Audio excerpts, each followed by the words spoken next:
Super এইটে টানা ২ match হারের পর এক প্রকার সেমিফাইনালের দৌড় থেকে ছিটকেই গেছে বাংলাদেশ দল। তবে কাগজে কলমে এখনও বেঁচে আছে টাইগারদের স্বপ্ন। ঠিক উল্টো চিত্র ভারতের দিক থেকেও। তারা ২ জয়ে সেমিতে এক পা দিয়ে রেখেছে। তবে সেখান থেকেও পা হরকাতে পারে ভারতের।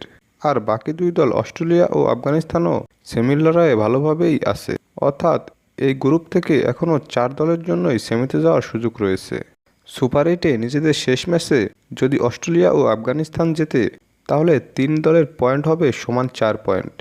সেক্ষেত্রে বাংলাদেশ নিশ্চিতভাবেই বাদ পড়বে। বাকি ২ দলের মধ্যে ভারত নেট রান রেটে এগিয়ে থাকায় তারা সুবিধাজনক অবস্থানে থাকবে। ভারতকে টপকে সেমিফাইনালে উঠতে হলে অস্ট্রেলিয়া ও আফগানিস্তানকে নিজেদের শেষ ম্যাচ জিততে হবে বড় ব্যবধানে। ভারতের নেট রান রেটকে ছাড়িয়ে যেতে হলে তাদের বিপক্ষে অস্ট্রেলিয়াকে জিততে হবে অন্তত ৪১ রানে।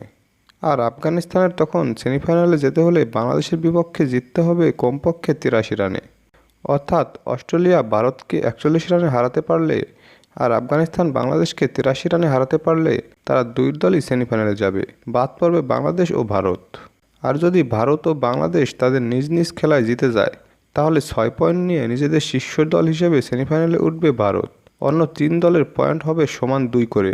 তখন নেট রান রেটের ভিত্তিতে দ্বিতীয় দল হিসেবে সেমিফাইনালে উঠবে অস্ট্রেলিয়া, বাংলাদেশ ও আফগানিস্তানের যে কোনো একটি দল।